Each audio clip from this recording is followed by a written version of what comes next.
আসসালামু আলাইকুম। হাসিনা ভারতে বসে যত উস্কানি দেখ কোনো কাজ হবে না, কারণ একটা পতিত স্বৈর শাসক।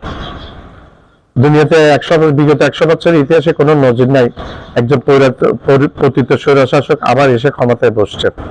এরকম কোনো নজির দেখা যাচ্ছে না বিগত 100 বছরে। আওয়ামী লীগ এই দেশ থেকে উৎখাত হয়ে গেছে, আমাদের দেশ থেকে আওয়ামী লীগ একেবারে উৎখাত হয়ে গেছে, পুরো উৎখাত আমাদের দেশ থেকে আওয়ামী লীগটা।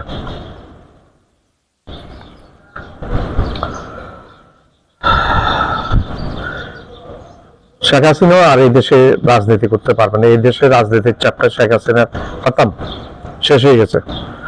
আওয়ামী লীগের অবস্থা মুসলিম লীগের মতো হয়ে গেছে।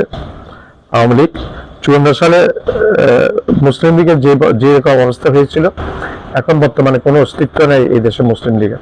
আওয়ামী লীগেরও ঠিক একই অবস্থায় চলে আসে।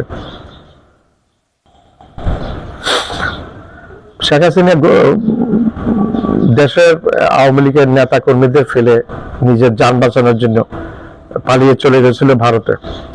অহংকার করে বলতো শেখ হাসিনা পালায় না, মুজিবের বেটি পালায় না, আওয়ামী লীগ পালায় না, কিন্তু সবার আগে পালিয়ে গেছে নেতা কর্মীদেরকে বিপদের মধ্যে ফেলে।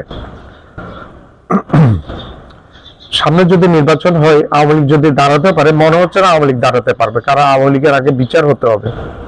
আওয়ামী লীগের অপকর্ম এবং শেখ হাসিনার অপকর্ম, মন্ত্রীদের অপকর্ম, এমপিদের অপকর্ম, ছাত্রলীগের অপকর্ম, যুবলীগের অপকর্ম, এগুলো বিচার হতে হবে। বিচারে সংস্কারে তারপর নির্বাচনে হতে হবে। আর যদি নির্বাচন হয়, আওয়ামী লীগ সিট পাবে না, একটা সিট পাবে কিনা সন্দেহ আছে। আওয়ামী লীগ শেখ মুজিবকে পুঁজি করে রাজনীতি করে এত বছর, নিজের কিছু ছিল না, পুঁজিটা ছিল শেখ মুজিব। মূর্তি তৈরি করেছে অনেক টাকা দিয়ে, দেশের জনগণের এই ট্যাক্সের টাকা দিয়ে মূর্তি তৈরি করেছে। তারপর কি বলে, অনেক বিদেশ থেকে যে লোন আসতো, এই লোনের টাকা মেরে মূর্তি তৈরি করেছে, নিজের পকেট ভরেছে। শেখ হাসিনাকে যারা তাড়িয়ে দিয়েছে এই দেশ থেকে, ছাত্র জনতা, আপনি কি মনে করেন তারা শেখ হাসিনাকে ভোট দিবে? একটা বোকা, একটা পাগল, একটা শিশু তো সেটা বিশ্বাস করে না, আমি মনে করি না।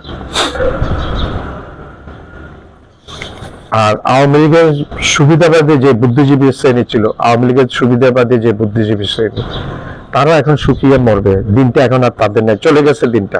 আওয়ামী লীগ আর আসবে না, শেখ হাসিনা আর এখানে রাজনীতি করতে পারবে না, বিকল্প কোনো নেতাও নেই আর। ছাত্রলীগও নিষিদ্ধ হয়ে গেছে, ছাত্রলীগ আর দাঁড়াবার সুযোগ নেই।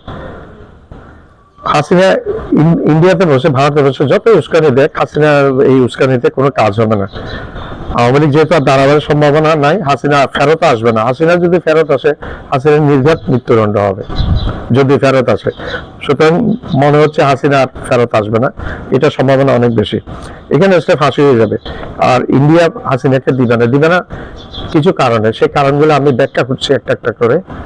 সেই কারণটা, প্রথমত কারণ হচ্ছে এই শেখ হাসিনা ভারতের সাথে মিলে, এই নরেন্দ্র মোদীর সাথে মিলে, রয়ের সাথে মিলে দেশে অনেক দেশ বিরোধী কর্মকাণ্ড করেছিল।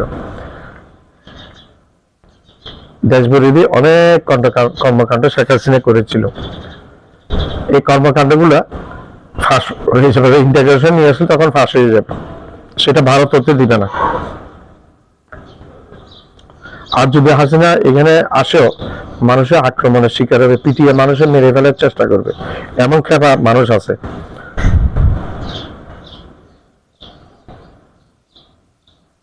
আওয়ামী লীগ একটা রাজনীতি করতো, আওয়ামী লীগ পুঁজি ছিল শেখ মুজিবুর রহমান। শেখ মুজিবুর রহমানকে পুঁজি করেই আওয়ামী লীগ রাজনীতি করতো।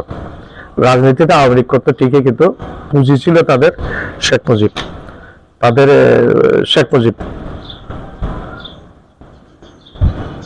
হাসিনা যে বিতাড়িত হয়ে গেছে দেশ, হাসিনা বিতাড়িত হওয়ার পরে আর আওয়ামী লীগের রাজনীতির সুযোগ নেই, হাসিনারও রাজনৈতিক সুযোগ নেই। আওয়ামী লীগ শেষ হয়ে গেছে। সবশেষে আমরা একটা জিনিসই বলি যে ডিক্টেটরটা কখনোই দ্বিতীয়বার ফিরে আসতে পারেন, সেটা নজির নাই। ধন্যবাদ।